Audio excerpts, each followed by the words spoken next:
بسم اللہ الرحمن الرحیم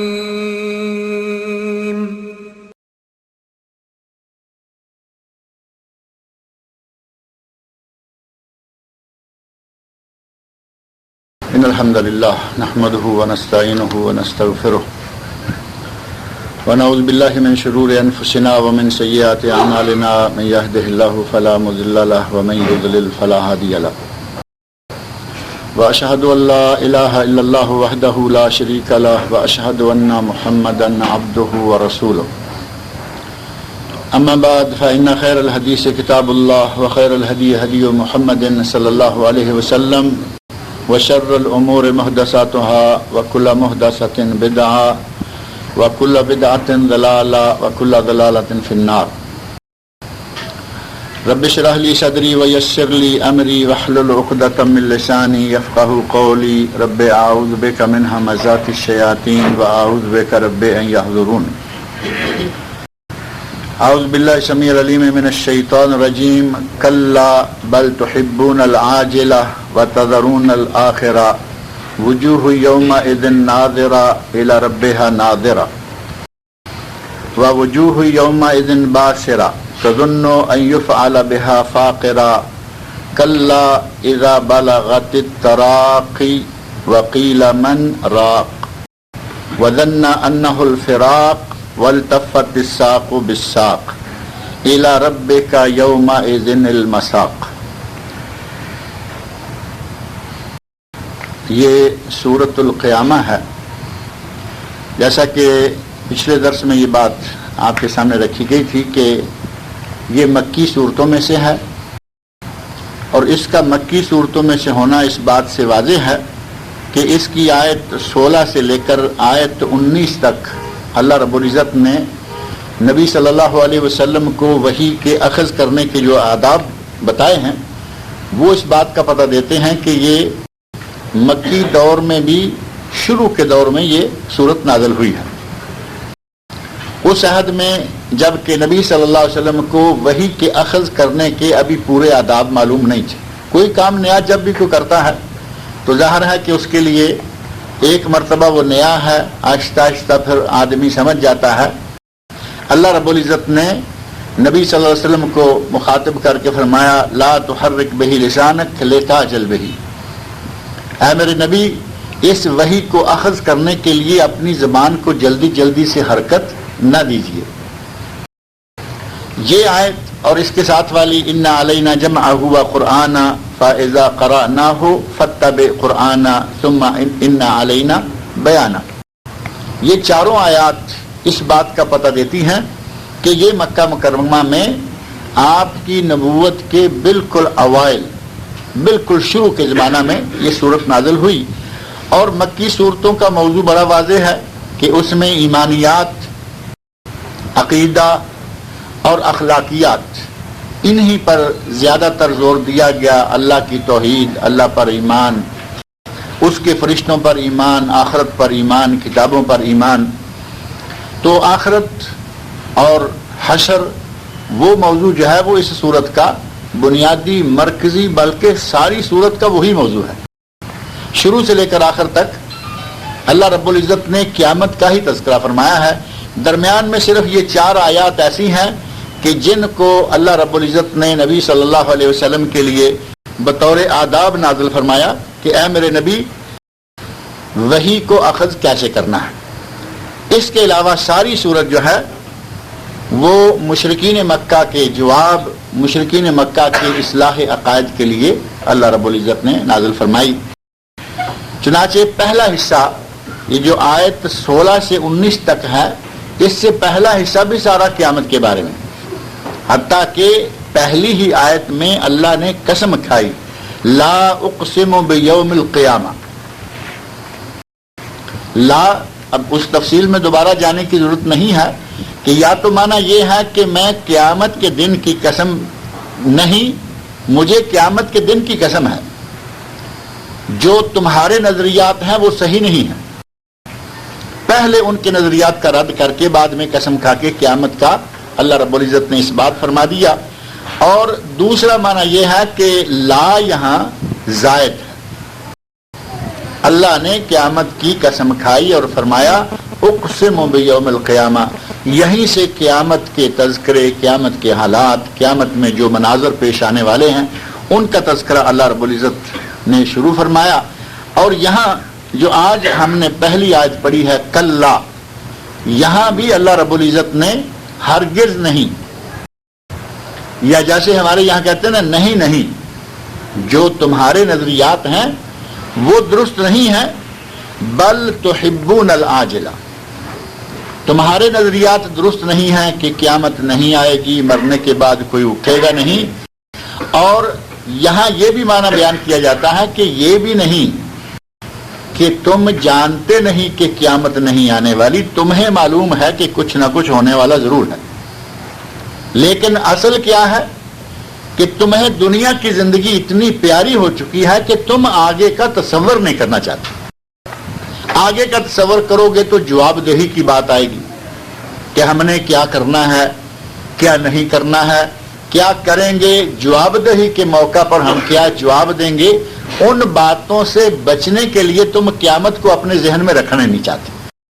کلا نہیں، یہ نہیں کہ تم قیامت کو جانتے نہیں، قیامت کو جانتے ہو، لیکن بل تحبون العاجلہ، تم اس دنیا کی زندگی کو پیار کرتے ہو، دنیا کی زندگی سے محبت رکھتے ہو۔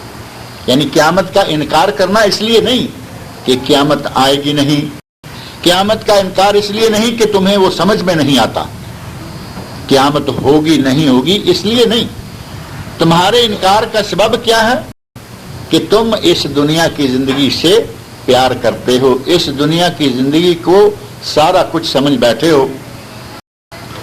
جب آدمی کسی چیز سے پیار کرنے لگتا ہے تو ظاہر ہے کہ اس سے علیحدہ ہونے کو اس کا جی نہیں چاہتا۔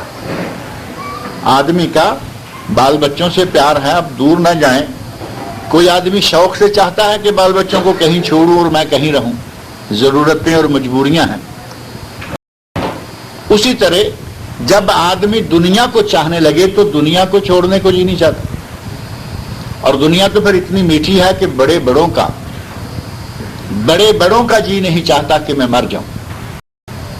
مسلمانوں کو تو اللہ رب العزت نے آخرت میں جنت کے وعدے کیے ہوئے ہیں، اور مسلمانوں کا ایمان ہے، مسلمانوں کا ایمان ہے کہ مریں گے تو اللہ جنت دے گا۔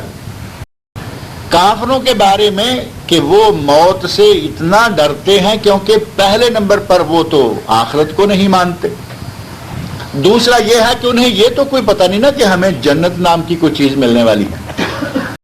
انہیں یہ بھی یقین ہے کہ مر گئے اگر اٹھائے گئے تو ہمارا حال بہت برا ہوگا، اس لیے کافر موت سے بے شمار سخت ڈرتا ہے۔ مومن مسلمان موت سے اتنا ڈرتا نہیں، لیکن اگر کسی کو آج آپ مومن کو مسلمان کو بھی کہو نا تمہیں موت آ جائے تو وہ اسی وقت ڈنڈا اٹھا لے گا کہ تم کون ہوتے ہو، تمہیں میں کیا تکلیف دے رہا ہوں کہ مجھے۔ یہ دنیا کی محبت ہے نا، زندگی کی محبت ہے، دنیا کی محبت ہے، مرنے کا لفظ کوئی نیک آدمی بھی سننے کے لیے تیار نہیں ہے۔ اللہ نے ارشاد فرمایا کلا بل تحبون العاجلہ، نہیں تم اس دنیا کی، عاجلہ کا معنی جلدی ملنے والی، یہ دنیا کی زندگی ملی ہوئی ہے نا ہمیں، جو ہمارے سامنے کل تک آ رہا ہے، پرسوں تک آ رہا ہے، اس وقت موجود ہے، یہ ہے عاجلہ، یہ ہے ہماری آج کی زندگی، یہ ہے ہمارا حال پریزنٹ۔ اللہ نے فرمایا کہ تم اپنے حال کو، پریزنٹ کو، اس موجودہ زندگی کو، اس پہلی زندگی کو تم پسند کرتے ہو، وَتَذَرُونَ الْآخِرَةَ، اور تم نے آخرت کو چھوڑا ہوا ہے، آخرت کو بھولے ہوئے ہو، آخرت کو بھولنا چاہتے ہو، آخرت کو یاد نہیں کرنا چاہتے، یہ وجہ ہے کہ تم قیامت کے تذکرے سے بھاگتے ہو۔ وجوہ یومئذ ناظرہ، اب اللہ رب العزت نے قیامت کے دن کیا حالات پیش آئیں گے، لوگوں کی صورتحال کیا ہوگی، اس کا تذکرہ کرتے ہوئے فرمایا وجوہ یومئذ ناظرہ، اس دن کچھ چہرے ایسے ہوں گے جو تر و تازہ ہوں گے، با رونق ہوگے، ان چہروں پر چمک دمک ہوگی، ان چہروں پر روب ہوگا، ایک سرور ہوگا۔ اور یہ کن کے چہرے ہو سکتے ہیں؟ جو آدمی اپنے گناہوں، اپنی بدکاریوں، اپنی غلط کاریوں کے نتائج کو اپنے سامنے موت کے وقت سے ہی دیکھتا آ رہا ہے، حشر کے میدان میں اس کے چہرے پہ رونق نہیں آئے گی، کیونکہ مرتے ہی ادھر پتہ چل گیا کہ مجھے لینے والے کون آئے ہیں۔ قبر میں اسے معلوم ہو گیا کہ میرا کیا حال ہوتا رہا ہے، محشر کے میدان میں اس کے چہرے پر رونق کہاں آئے گی؟ چہرے پر رونق تب آتی ہے جب آدمی کے دل میں سکون ہو، دل میں خوشی ہو، دل میں راحت ہو۔ مومن آدمی جب قیامت کے دن محشر کے میدان میں اپنے اعمال کا انجام دیکھے گا، قیامت کا قائم ہونا دیکھے گا کہ قیامت قائم ہو گئی، میزان ترازو رکھ دیا گیا، نیکیوں اور برائیوں کو تولا جانے لگا اور اچھے برے آدمی کو سب کو الگ الگ کیا جانے لگا، وہ اس وقت دیکھ کر بھی خوش ہوگا کہ ہمیں اللہ نے یہ وعدہ دیا تھا کہ ایک وقت آئے گا ہم تمہیں آزمائیں گے، ایک وقت آئے گا تم سے تمہاری زندگی کے اعمال کی جواب طلبی ہوگی، وہ دن آ گیا۔ اور کافر تو چونکہ اس وقت کی توقع ہی نہیں رکھتا، اس کا تو ایمان ہی نہیں تھا کہ اٹھایا جائے گا، لہذا کافر کے چہرے پر کوئی نور نہیں ہوگا، کافر کے چہرے پر کوئی رونق نہیں ہوگی، اس وقت رونق ہوگی اہل ایمان کے چہروں پر۔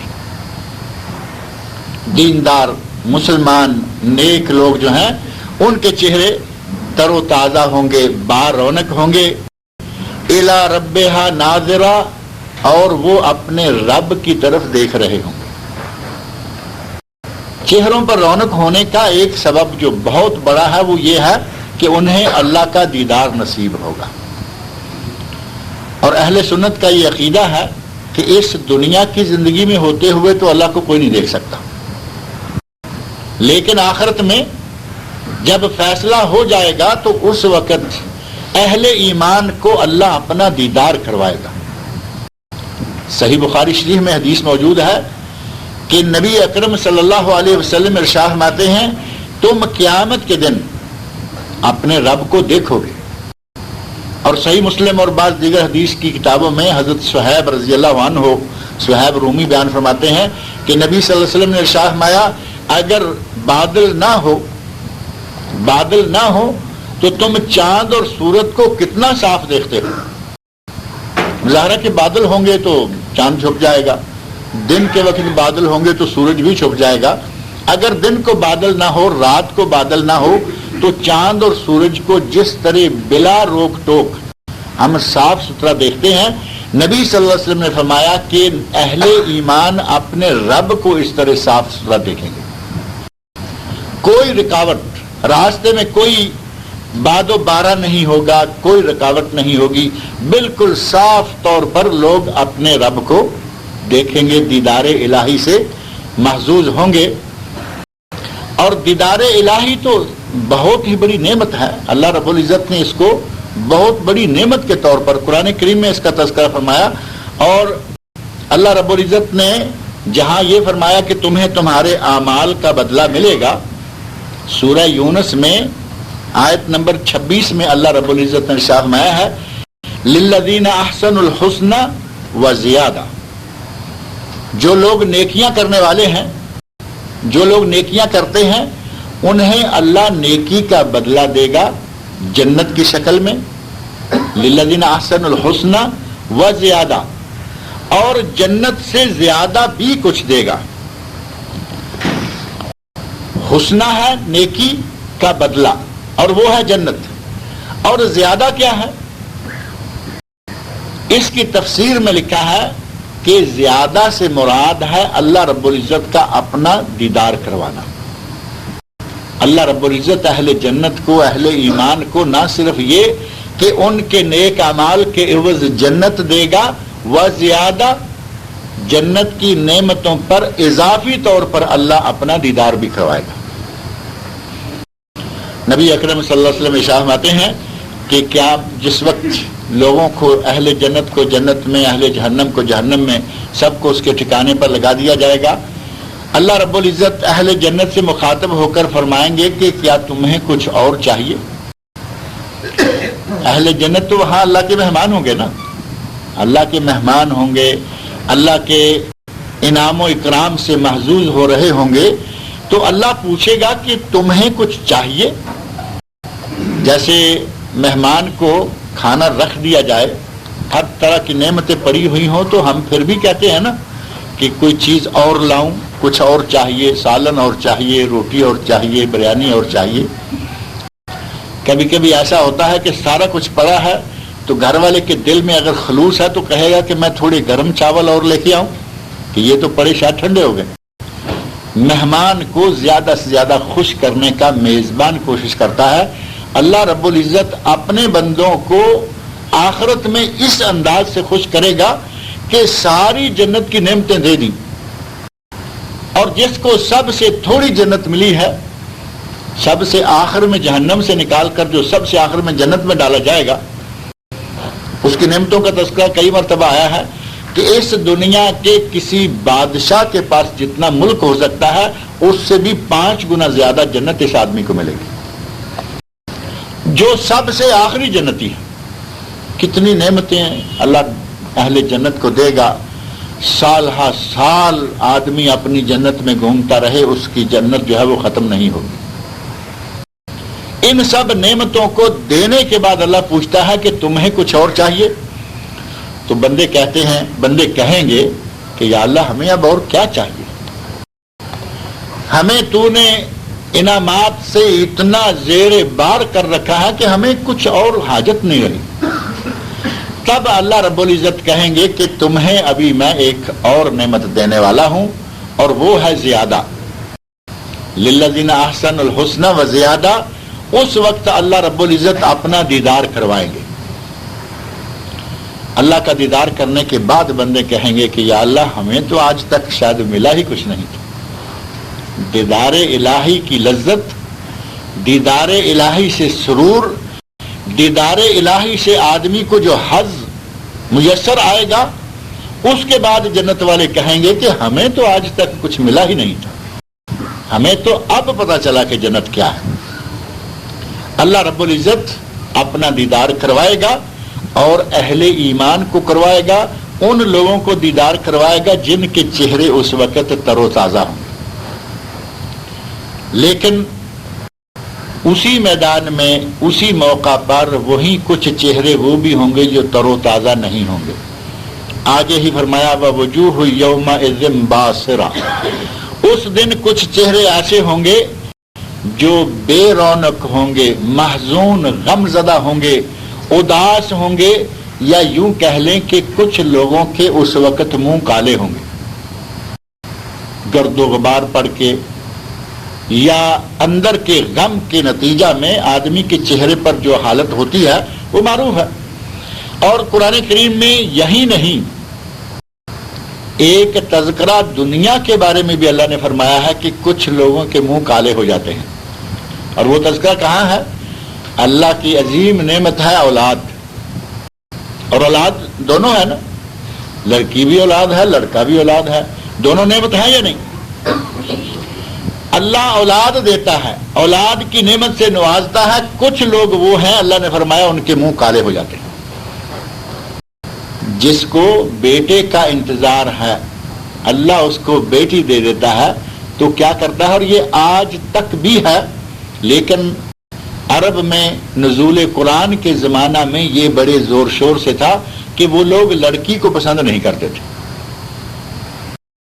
ایک عجیب بات یہ ہے کہ انسان لڑکی ہی ہوتی ہے، بڑی ہو کے وہ شادی ہوتی ہے، اسے اللہ بچہ دیتا ہے، یہ بچہ ہے ایک عورت کے پیٹ سے پیدا ہوتا ہے، پھر اسی کی نسل کو یہ پسند نہیں کرتا۔ ماں کون ہے؟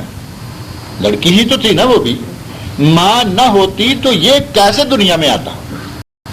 ماں ہی کی بدولت انسان دنیا میں آیا، آدم علیہ السلام اور حوا کا معاملہ تو ختم ہو گیا۔ ان دو کے علاوہ اس پوری کائنات میں کوئی انسان ایسا نہیں جو ماں کے بغیر پیدا ہوا۔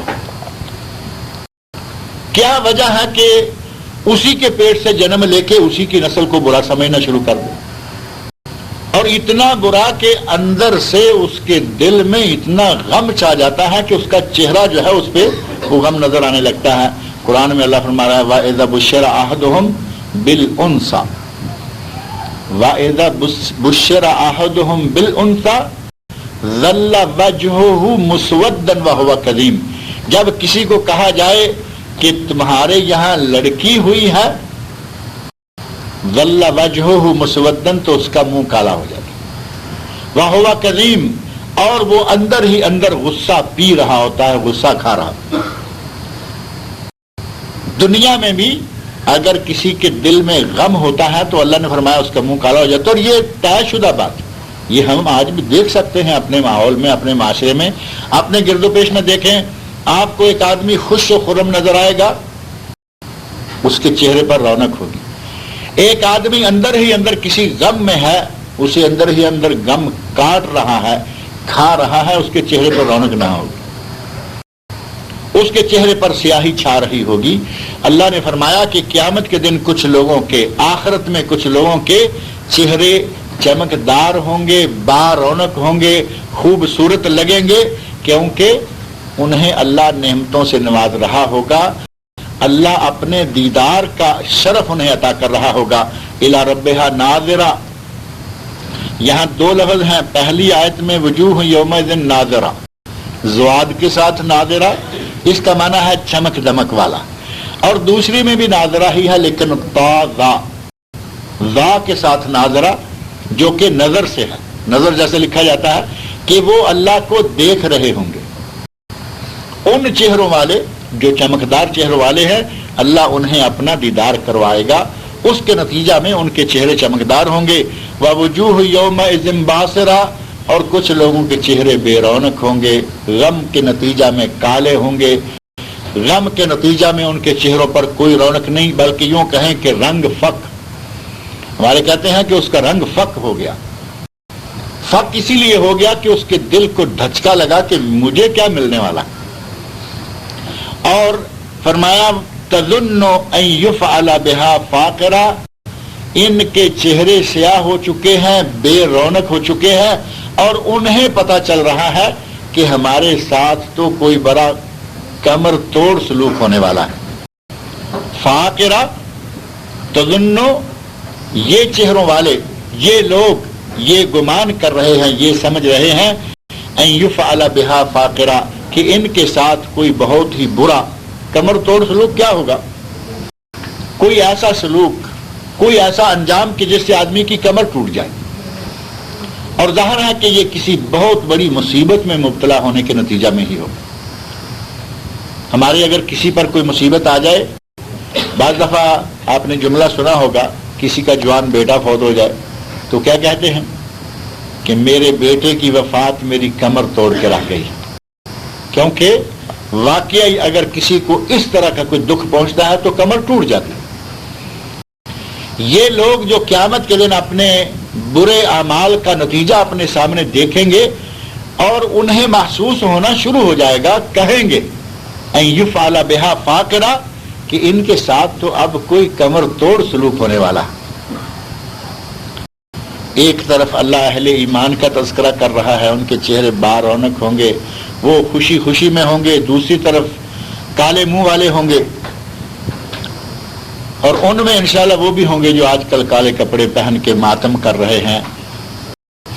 1500 سال پہلے شہید ہونے والوں کا 1500 سال کے بعد ماتم، کپڑے کالے، اور ان لوگوں کے جو نبی صلی اللہ علیہ وسلم کے صحابہ کو، نبی صلی اللہ علیہ وسلم کی ازواج مطہرات کو گالیاں دیں گے، کیا سمجھتے ہیں کہ چہرے بارونق ہوں گے قیامت کے دن؟ اللہ کے نبی کی بیویاں ام المومنین عائشہ رضی اللہ عنہا، ام المومنین حفصہ رضی اللہ عنہا، ایک عمر فاروق کی بیٹی، ایک ابوبکر صدیق کی بیٹی، ایک وہ جس کی آسمان سے اللہ نے برات نازل کی، ان کو گالیاں دیں گے، یہ انشاءاللہ قیامت کے دن کالے منہ والے ہوں گے اور اسی ٹولے میں ہوں گے۔ اللہ نے فرمایا تظن ان یفعل بها فاقرہ، وہ یہ سمجھتے ہوں گے کہ ان کے ساتھ اب بہت برا، بہت سخت اور کمر توڑ سلوک ہونے والا ہے۔ کلا اذا بلغت التراقی، نہیں، اللہ رب العزت نے پہلے آیت نمبر 20 میں فرمایا کلا بل تحبون العاجلہ، اس لیے نہیں کہ قیامت کے بارے میں تم سمجھ نہیں سکتے، سوچ نہیں سکتے، تمہارا انکار قیامت کے بارے میں اس لیے ہے کہ تم دنیا کو پسند کرتے ہو، دنیا سے پیار کرتے ہو، اور یہاں فرمایا کہ قیامت پر ایمان لے آؤ گے، یہ بھی نہیں ہوگا۔ کلا اذا بلغت التراقیہ، جس وقت روح پہنچ جائے گی کہاں؟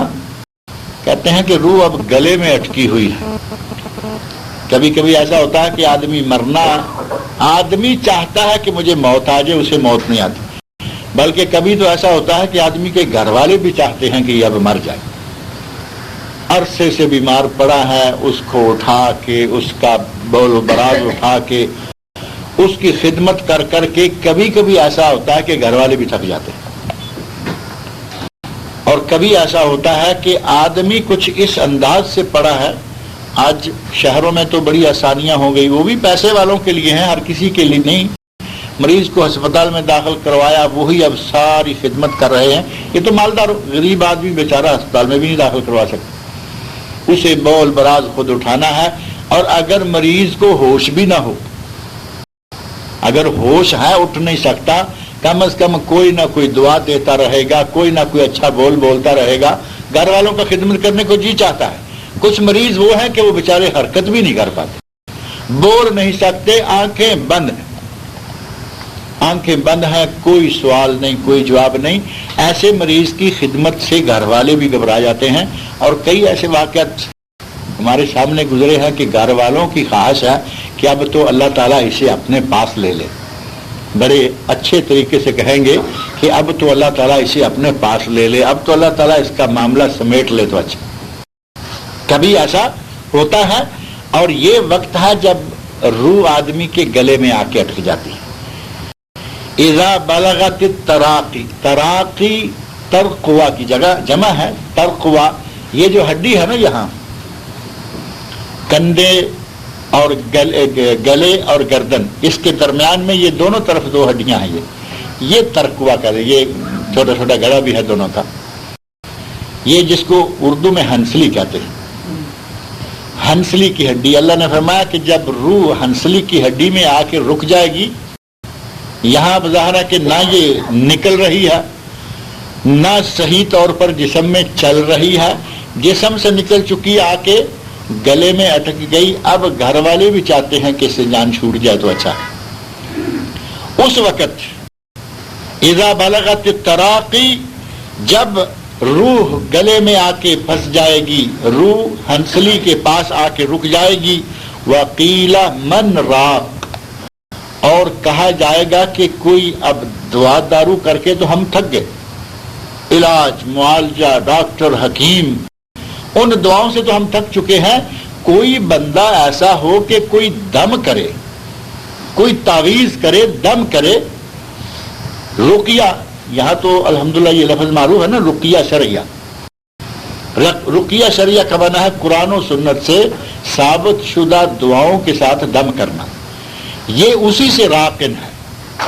رقیہ شرعیہ کرنے والا یعنی دم کرنے والا، جو لوگ پاس پڑے ہیں وہ کہتے ہیں کہ دوائیاں تو کھا کھا کے یا دوائیاں تو لالا کے ہم نے سارے چارے کر لیے، اس کی جان بیماری سے نہیں چھوٹی، کوئی دم کرنے والا بھی ہے، یعنی کسی دم کرنے والے کو لاؤ کہ شاید اس کو وہ بچا لے۔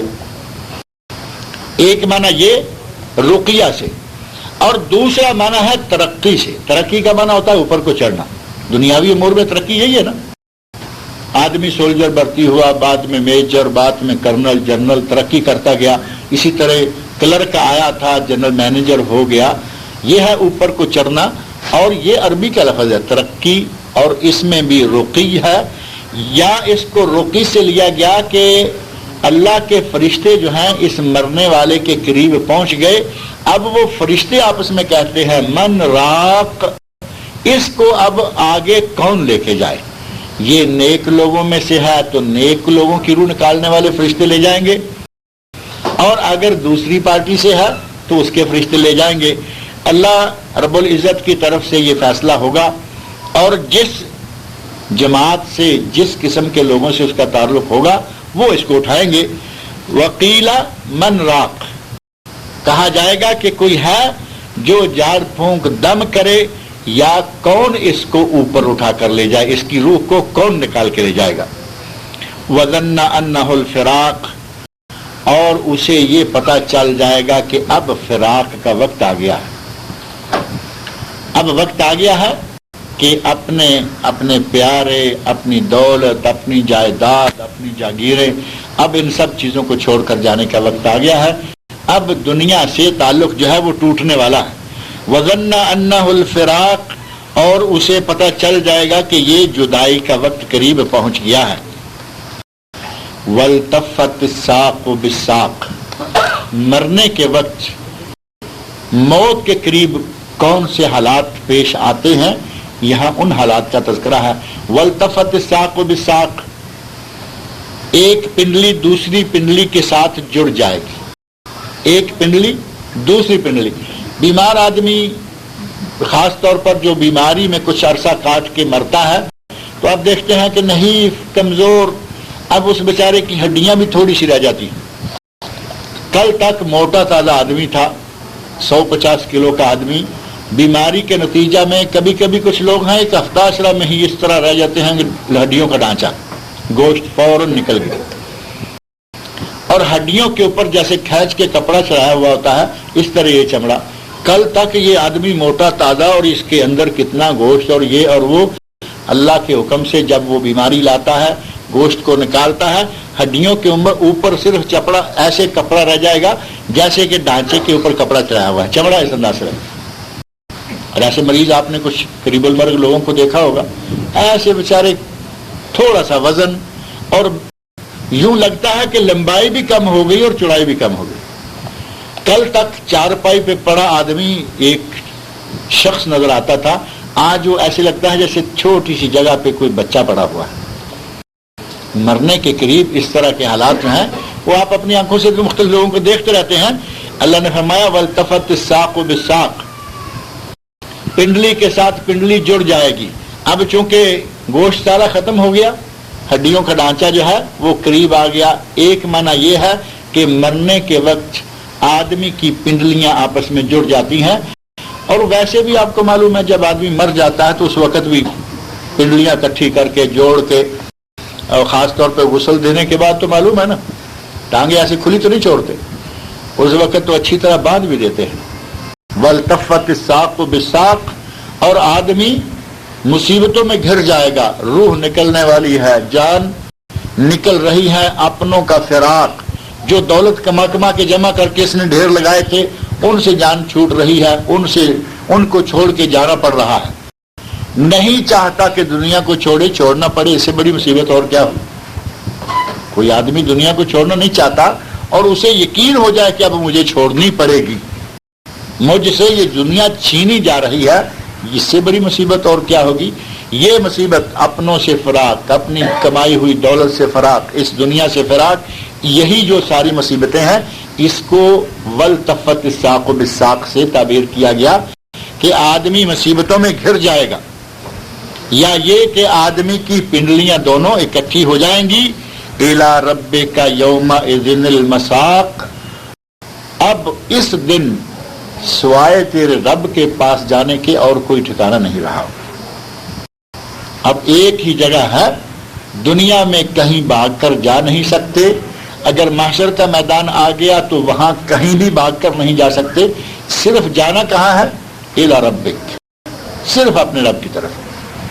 جہاں اللہ چاہے گا صرف وہاں جا سکتے ہو, دوسری کسی جگہ نہیں جا سکتے.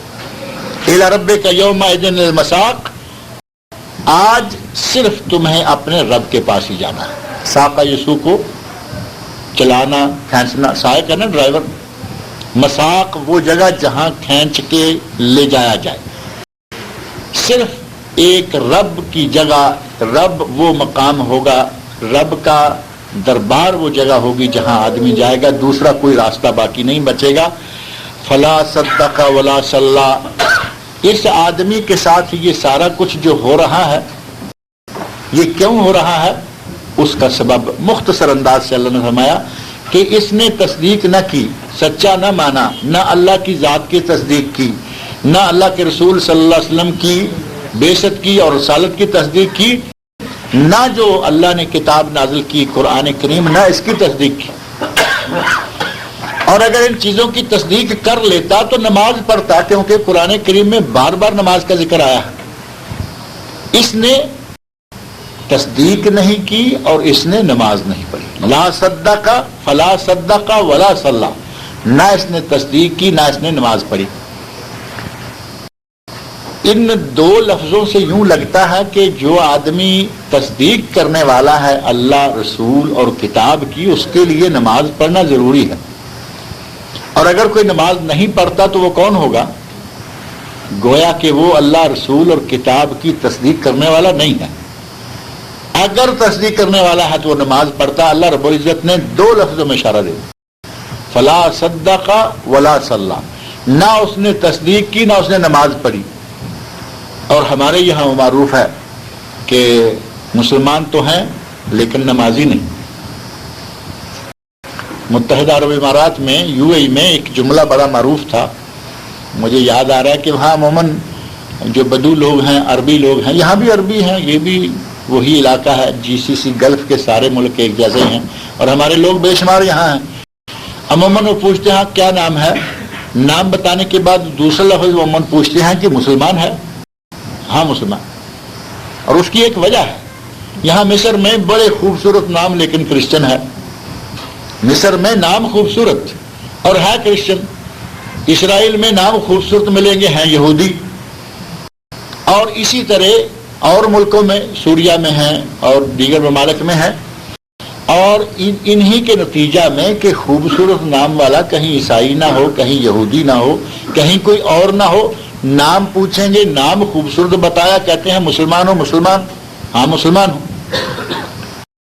تو جب یہ کہتے ہیں کہ اسلام فی، یعنی جو دیسی عربی ہے نا، مقامی طور پر محمد اسلام فی، ہاں اسلام فی، تو دوسرا سوال وہ کرتے ہیں کہ تم نماز کیوں نہیں پڑھتے؟ ہاں بابا اسلام فی صلاح معافی، یہ ہمارے مسلمان کا حق. ہاں بابا اسلام فی صلاح معافی، میں اسلام والا تو ہوں، اسلام تو میرا دین ہے، مذہب ہے، لیکن میں نماز نہیں پڑھتا. اللہ نے فرمایا کہ اگر اسلام والا ہے تو نماز، ایمان ہے اللہ کی ذات پر، اللہ کی کتاب پر، اللہ کے رسول پر، تو اس کا کام تھا کہ وہ نماز پڑھتا. لیکن فلا صدق ولا صلی، اس نے نہ تصدیق کی نہ ایمان لایا اور نہ ہی اس نے نماز پڑھی. ولکن کذب وتولی، بلکہ اس نے تکذیب کی اور پیٹھ پھیری یا پھر گیا، گھوم گیا، روگردانی کی. ثم ذهب الى اهله يتمطى، اور پھر یہ اتراتا ہوا، اکڑتا ہوا اپنے اہل و عیال کی طرف چلا گیا. صحیح حدیث میں نبی اکرم صلی اللہ علیہ وسلم سے تو یہ بات ثابت نہیں ہے، لیکن امام مجاہد اور اسی طرح ابن زید اور بعض دیگر مفسرین نے لکھا ہے، کہا ہے کہ یہاں جو لفظ آیا فلا صدق ولا صلی ولکن کذب وتولی ثم ذهب الى اهله يتمطى، یہ ایک شخص ہے جس کی طرف اللہ اشارہ کر رہا ہے، اور جو اس کی پارٹی کا ہوگا اس کے سارے کام یہی ہوں گے اور اس کا انجام یہی ہوگا. اور وہ شخص کون ہے؟ امام مجاہد حضرت ابو ہریرہ رضی اللہ عنہ کے شاگرد ہیں، یعنی تابعی ہیں، بہت بڑے مفسر، معروف ہے، تفسیر امام مجاہد چھپ چکی ہے. وہ کہتے ہیں کہ یہاں ابو جہل مراد ہے، نام سے نہ قرآن میں ہے نہ نبی صلی اللہ علیہ وسلم سے ثابت ہے، لیکن مفسرین نے کہا کہ اس سے مراد یہاں جو یہ دیا جا رہا ہے ثم ذهب الى اهله يتمطى، یہ نماز نہیں پڑھتا، ایمان نہیں رکھتا، اور جب اسے قیامت کی یہ باتیں سنائی گئی تو اس کی پرواہ کیے بغیر اکڑتے ہوئے وہ اپنے اہل و عیال کی طرف چل دیا. یہ ابو جہل ہے. لیکن اگر اس بات کو چونکہ نبی صلی اللہ علیہ وسلم سے ثابت نہیں ہے، اس کو نظر انداز بھی کیا جائے، تو وہ آدمی جو یہ نظریہ رکھتا ہے کہ میں مسلمان ہوں لیکن نماز وہ نہیں پڑھتا، کوئی مسلمانوں والا کام اس کے اندر نہیں ہے، اور قیامت کا تذکرہ آئے تب پرواہ نہیں، حشر کا تذکرہ آئے تب پرواہ نہیں، قبر کا تذکرہ آئے تب پرواہ نہیں، کچھ نہ کچھ سنا اور اکڑتا ہوا، چہکتا ہوا اپنے گھر چلا گیا، تو اس پہ یہ عادت فٹ آ جائے گی یا نہیں؟ چاہے کوئی بھی ہو. ابو جہل ہے تب اور آج کا کوئی آدمی ہے تب. اگر قرآن و سنت کا انکار کرتا ہے، اس کے احکام پر عمل نہیں کرتا، تو وہ وہی ہے جس کے بارے میں اللہ نے فرمایا کہ ثم ذهب الى اهله يتمتع، پھر یہ اکڑتا ہوا، اتراتا ہوا اپنے اہل و عیال کی طرف چلا جاتا ہے. اولا لک فاولا ثم اولا لک فاولا، افسوس ہے تجھ پر، حسرت ہے تجھ پر، برا ہو تیرا. اللہ رب العزت نے 4 مرتبہ اولا لک فاولا ثم اولا لک فاولا، جیسے بار بار کہا جاتا ہے نا کہ تیرا کیا ہوگا، تیرا کیا بنے گا، تیرا برا ہو، تیرا ستیہ ناش ہو، تو کیا کر بیٹھا، تو کیا کر رہا ہے. 4 مرتبہ فرمایا خراب بھی ہے، افسوس ہے، برا ہے تیرے لیے، یہ جو کام کر رہا ہے یہ تیرے لیے بہت ہی برا ہے. اَيَحْسَبُ الْإِنسَانُ أَن يُتْرَكَ سُدًى، کیا انسان یہ گمان کرتا ہے کہ اسے محمل چھوڑ دیا جائے گا، ایسے ہی چھوڑ دیا جائے گا. انسان کو اللہ نے دنیا میں بھیجا، نعمتوں سے نوازا، تو کیا یہ سمجھتا ہے کہ اب نعمتوں کے بعد یہ مرے گا تو ایسے چھوڑ دیا جائے گا؟ قبر میں مر گیا تو کیا سمجھتا ہے کہ قبر میں مرنے کے بعد اس کو چھوڑ دیا جائے گا، اس کو کوئی پوچھنے والا نہیں ہوگا؟ اگر مر کر اٹھایا جائے گا تو پھر اس کو چھوڑ دیا جائے گا کہ جاؤ دنیا میں بھی مزے کرتے رہے ہو، آخرت میں بھی کرتے رہو. اللہ رب العزت نے چھوٹے سے جملہ میں فرمایا اَيَحْسَبُ الْإِنسَانُ أَن يُتْرَكَ سُدًى، کیا انسان سمجھتا ہے کہ اس کو بیکار، اس کو محمل، اس کو بغیر حساب و کتاب کے، بغیر اس کو عذاب و عقاب کے ہم ایسے ہی چھوڑ دیں گے؟ أَلَمْ يَكُ نُطْفَةً مِّن مَّنِيٍّ يُمْنَىٰ، اللہ نے فرمایا کہ یہ ایک حقیر سے پانی کے قطرے سے نہیں بنا جو کہ رحم میں ٹپکایا جاتا ہے. انسان کی اس کو اصل یاد دلائی کہ آج یہ اکڑ رہا ہے، قرآن کریم کی نہیں مانتا، رسول کی نہیں مانتا اور شریعت کے احکام کو نہیں مانتا، تمام نعمتوں کو استعمال کرتا ہے اور اکڑتا پھرتا ہے. یہ تھا کیا؟ اور اگر یہ سمجھتا ہے کہ مرنے کے بعد کیسے اٹھایا جائے گا، مر جائیں گے، مٹی میں مٹی ہو جائیں گے، بوسیدہ ہو جائیں گے، ہڈیاں گل جائیں گی، کسی کو پچھلے دن میں ذکر کر رہا، کسی کو مچھلی نے کھا لیا، کسی کو آگ نے جلا لیا، کوئی مر گیا مٹی میں دفن کیا گیا وہ بھی مٹی ہو گیا. آدمی کہے کہ اب یہ واپس کیسے آئے گا، اس کے لیے بھی اس آیت کے ٹکڑے میں اللہ رب العزت کی طرف سے بڑا عبرت کا سامان ہے. اللہ نے فرمایا الم یک نطفۃ من منی یمنا، کیا یہ منی کا ایک قطرہ، نطفہ پانی کا ایک قطرہ نہیں تھا جو کہ رحموں میں ٹپکایا جاتا ہے؟ منی کے قطرے سے اللہ نے اس کو بنایا.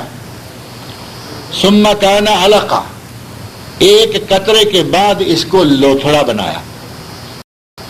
کچھ عرصہ پہلے آپ کو یاد ہوگا کہ میں نے انسان کی تخلیق کے سلسلے میں جو مراتب ہیں ان کا مکمل تذکرہ کیا تھا کہ سائنس نے آج باقاعدہ فوٹو بنا کے، چونکہ میڈیکل میں اب ترقی بہت ہو گئی، رحم کے اندر بچے پر کیا کیا حالات گزرتے ہیں، اب پہلے دن کے نطفہ سے لے کر اس کی ولادت تک 9 مہینے کی ساری سٹیجیں آپ کو سائنس کی کتابوں میں میڈیکل میں مل جائیں گی.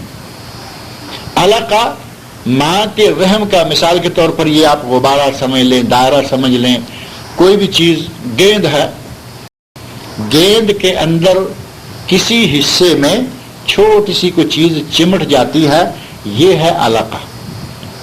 پانی کا قطرہ اللہ رب العزت کے حکم سے ماں کے رحم میں گیا، نطفہ رحم میں گیا، استقرار پا گیا، اور استقرار پانے کے بعد وہ قطرہ جو ہے وہ چھوٹا سا لوتھڑا بن کر دیوار میں چپک جاتا ہے. رحم کی دیوار کے ساتھ چھوٹا سا ایک لوتھڑا جو ہے وہ چپک جاتا ہے. اور میڈیکل تصویریں آپ نے دیکھی ہوں گی، جب یہ بچہ دکھاتے ہیں نا بالکل ابتدائی سٹیجز میں، اس وقت کنارے پر ماں کے رحم کا جو غبارہ ٹائپ جو بھی شکل ہے، اس کے کنارے پر چھوٹا سا کیڑا سا لٹکا ہوا ہوتا ہے، یہ اس وقت علقہ ہوتا ہے. اللہ نے فرمایا کہ پانی کا قطرہ تھا، پھر ایک چھوٹا سا لوتھڑا تھا جو ایک کنارے ماں کے رحم کے کنارے لگا ہوا تھا، اسے ہم نے بڑا کیا، فخلق، اسے ہم نے تخلیق کیا، اس کو ہم نے ایک شکل دی، فسوا، اور پھر اس کو برابر بنایا، اس میں آنکھیں، اس میں کان، اس میں ناک، اس میں ہاتھ، ہاتھ میں انگلیاں، انگلیوں میں پورے، اس کو ہم نے مکمل کیا۔ جس ذات نے پانی کے قطرے سے اس کو یہاں تک پہنچایا، کیا اب وہ دوبارہ اٹھانے پہ قادر نہ ہوگی؟ اللہ رب العزت انسان کو اس کی اصل سنا رہا ہے، توجہ دلا رہا ہے کہ اگر تم سمجھتے ہو کہ مرنے کے بعد کیسے اٹھایا جائے، پہلے تمہیں کیسے اللہ تعالیٰ نے تخلیق فرما لی، اور جس ذات نے پہلے تخلیق فرما لیا ہے اب اس کے لیے کوئی مشکل نہیں۔ اللہ رب العزت کی صفت ہے بدیع السماوات والارض، وہ ہے جو بغیر سابقہ نقشے کے جس نے زمین و آسمان بنائے، کوئی نقشہ، کوئی میپ، کوئی سکیچ، کوئی چیز نہیں تھی۔ اللہ نے جب ان کو بنایا، اب ان کو وہ اللہ جب چاہے توڑ دے، دوبارہ بنانا چاہے، کوئی مشکل ہے؟ اس انسان کا دنیا میں وجود نہیں تھا، سورہ دہر، لم یکن شیئا مذکورا، پہلی آیت، هل اتى على الانسان حين من الدهر لم يكن شيئا مذکورا، اس کا ذکر تک نہیں تھا، کوئی چیز نہیں تھا، پانی کا قطرہ نطفے کی شکل میں ماں کے رحم میں، پھر چھوٹا سا ایک لوتھڑا، پھر اس کے بعد گوشت کی بوٹی، اس میں ہڈیاں، اس کے اوپر اللہ نے چمڑا چڑھایا، فتبارک اللہ احسن الخالقین، پھر اس احسن الخالقین نے اس کو بہترین شکل دی اور انسان کو خوبصورت شکل دی، جس نے پانی کے قطرے سے اتنی سٹیجوں کے بعد اس کو خوبصورت بنا دیا ہے، مر کر گل کر مچھلی کے پیٹ سے، جانوروں کے پوٹوں سے، کیا وہ اللہ دوبارہ اس کو اکٹھا نہیں کر سکے گا؟ ابراہیم علیہ السلام کا واقعہ دیکھیں، ابراہیم علیہ السلام کے واقعہ میں اللہ رب العزت کو ابراہیم علیہ السلام نے پوچھا نا، یا اللہ آرنی کیف تحیی الموتى، اے اللہ مجھے دکھا کہ تو مردوں کو زندہ کیسے کرتا۔ تو ابراہیم علیہ السلام کو اللہ رب العزت نے فوراً کہا اولم تؤمن، کیا ابراہیم تیرا ایمان نہیں ہے کہ میں مردہ کو زندہ کر سکتا ہوں؟ تو فرمایا نہیں یا اللہ میرا ایمان ہے، میرا ایمان ہے کہ تو زندہ کر سکتا ہے، لیکن لیطمئن قلبی، میں یہ اس لیے پوچھنا چاہتا ہوں کہ میرا دل دیکھ کر مطمئن، آنکھوں سے دیکھوں گا میرا دل مطمئن ہو جائے گا۔ اللہ نے فرمایا، قرآن کریم میں واقعہ تفصیل کے ساتھ موجود ہے، فرمایا 4 پرندے لو، ان کو پالو، سداؤ، اپنی طرف آنے کے لیے بلاؤ، جب یہ تمہاری طرف آنا شروع ہو جائے تو ان 4 کو ذبح کرو۔ جانور، بکری، مرغی ہے نا، آپ بلائیں گے، یہاں کی بکریاں عربی جانتی ہیں، ہماری بکریاں اردو اور پنجابی، ہندی، سندھی، کیرلا والی زبانیں، جس علاقے کا جانور ہے وہی زبان جانے گا نا۔ اور یہاں یقین مانے بکریوں کو بلانے والے بعض لوگوں کی آواز میرے آج بھی ذہن میں موجود ہے، کان میں پڑی، وہ جیسے ہمارے یہ کہتے ہیں تال تال تال، بکریوں کو بلایا جا رہا ہے، اور تال کا جو بدوی انداز ہے نا، تا تا تا، اس انداز سے 2-4 مرتبہ آواز دی، بکریاں جو ہیں اس کے پیچھے چلی آ رہی۔ یہ میں نے خود منظر دیکھا تو مجھے پھر وہ لطیفہ یاد آیا جو کہتے ہیں نا کہ لوگ بھی یہاں کے تو کتے بھی انگلش جانتے ہیں، ہمارے تو بندے مرد بھی سب نہیں جانتے انگلش، کہتا ہوں یہاں کے تو کتے بھی انگلش جانتے۔ بھائی جب انگلش ملک میں کتا پیدا ہوگا تو انگلش ہی سمجھے گا نا۔ عربی ملک کے کتے ہیں، یہاں کتے بھی عربی جانتے ہیں، اور ہمیں بھی سیکھ لینی چاہیے یا نہیں؟ ہم بھی تو یہاں رہتے ہیں۔ جانور اپنے علاقے کی بولی سیکھ جاتے ہیں، ہمارا علاقہ نہ صحیح لیکن ہم رہ رہے ہیں، پھر خاص طور پر ہمارے قرآن کی زبان ہے، ہمارے رسول کی زبان ہے، اہل جنت کی زبان ہے، عربی سیکھنے کی کوشش کریں جتنا بھی ہو سکے۔ یہاں اس مرکز میں اسی جگہ 1-2 درس ہو رہے ہیں عربی سکھانے کے، مولانا عبدالسلام صاحب پڑھا رہے ہیں، مسجد مصعب بن عمیر میں درس ہوتا ہے، فرویہ اسلامک سینٹر میں درس پڑھایا جا رہا ہے۔ آپ بھی تھوڑا تھوڑا سیکھیں، عربی زبان جو ہے وہ جانور بھی باقاعدہ سیکھ لیتے ہیں، سیکھ جاتے ہیں۔ بہرحال اللہ رب العزت نے آدمی کو اتنی سٹیجوں سے گزار کر جب بنایا ہے تو وہ قادر ہے کہ وہ واپس جب چاہے اس کو مار کے اٹھا لے. اللہ نے وہ سارے کھاتے جو ہیں سمجھانے کے لیے فرمایا ثم کان علقہ الم یکن نطفۃ من منی یمنا، یہ منی کا قطرہ، پانی کی بوند، اللہ رب العزت نے پانی کی بوند سے جو کہ ٹپکایا جاتا ہے اس سے اس کو بنایا. ثم کان علقہ، علقہ بنایا، لوتھڑا بنایا، فخلقہ، اس کی تخلیق کی، فسوا، اور اس کو مکمل انسان بنا دیا. جب اس کو مکمل انسان بنانے پر وہ قادر ہے، اور پھر فجعل منہ الزوجین الذکر والانثی، پھر اس میں سے دو چیزیں جوڑی بنائی، مذکر بنایا اور مؤنث بنایا، لڑکا بنایا لڑکی بنائی. اور اللہ رب العزت کا انتظام دیکھیں، پوری دنیا کے کتنے ملک ہیں، کتنی دنیا ہے، روئے زمین کا کتنا علاقہ آباد ہے.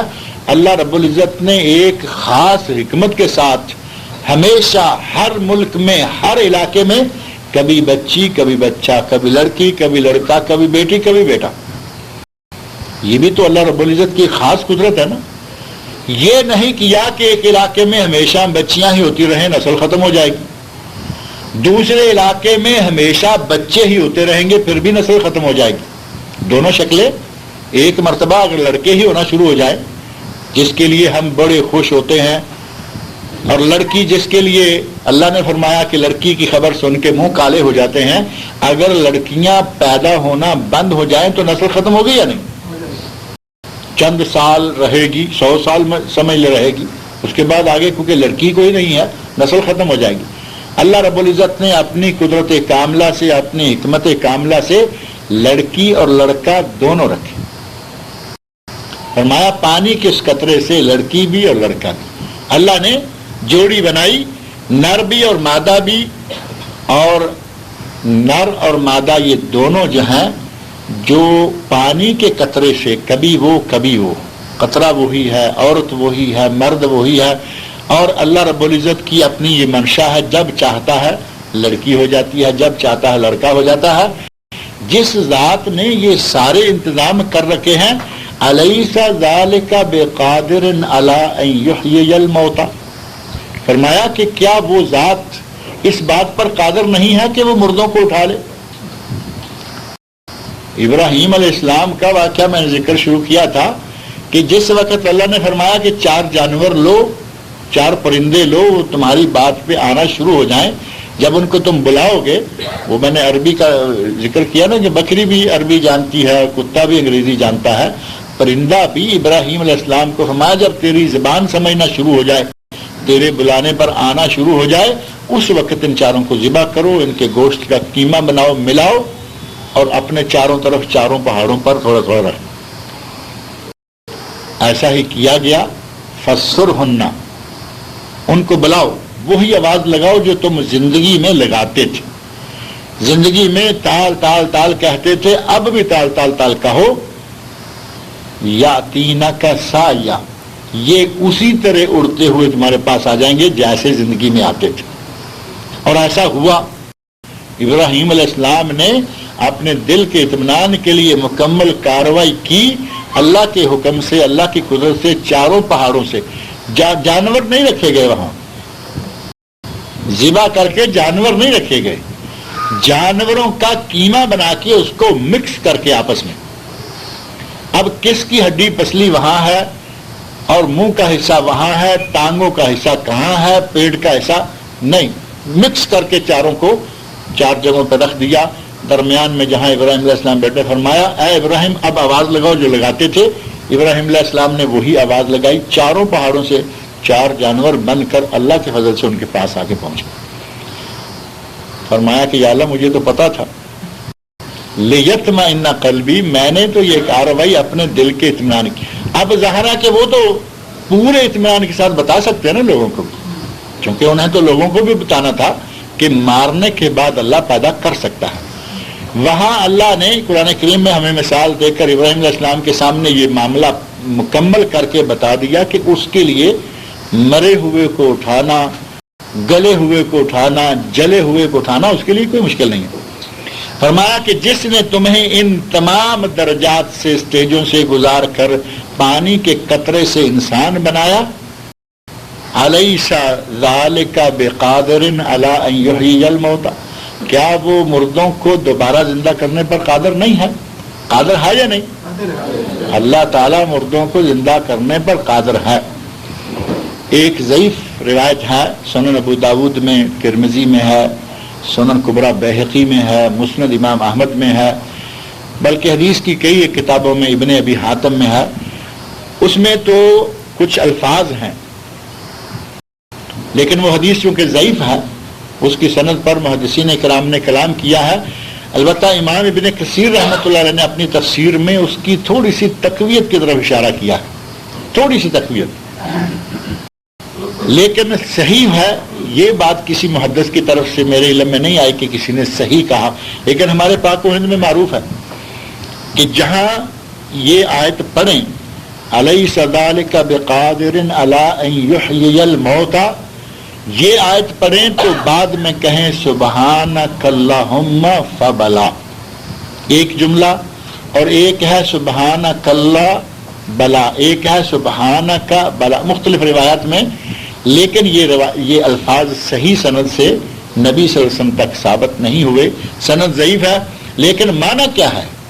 سبحانک اللہم فبلا، اس کا معنی کیا ہے؟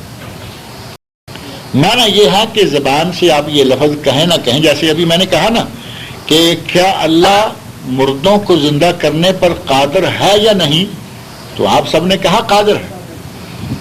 یہی معنی ہے کہ جس وقت یہ ہم پڑھتے ہیں الیس ذالک بقادر علی ان یحیی الموتى، تو بندے کے دل سے جھٹ سے یہ آواز اٹھتی ہے، بلا، کیوں نہیں، اللہ قادر ہے۔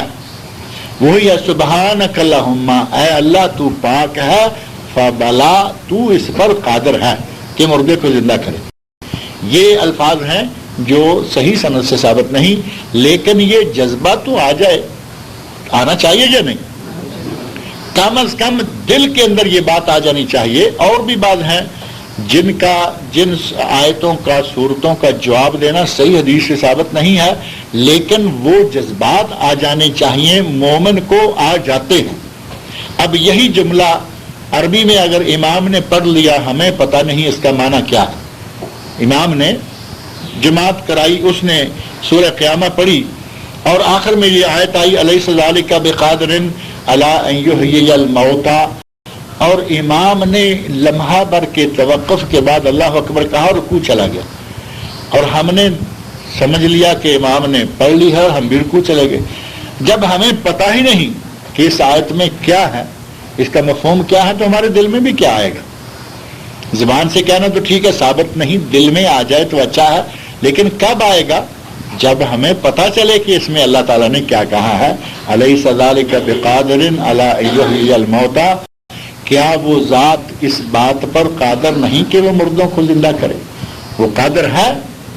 عیسوی معنی میں ہے لفظ بلا، سبحانک اللہم فبلا نہیں تو کم از کم صرف بلا، کیوں نہیں، یعنی اللہ قادر ہے۔ یہ جذبہ، یہ انداز دل کے اندر آ جائے تو انشاءاللہ کافی ہے۔ اگر وہ روایت صحیح ہوتی تو پھر باقاعدہ یہ الفاظ کہنا جو ہے وہ سنت ہو جاتا۔ اللہ رب العزت سے دعا ہے کہ وہ مجھے اور آپ سب لوگوں کو قرآن کریم پڑھنے، سمجھنے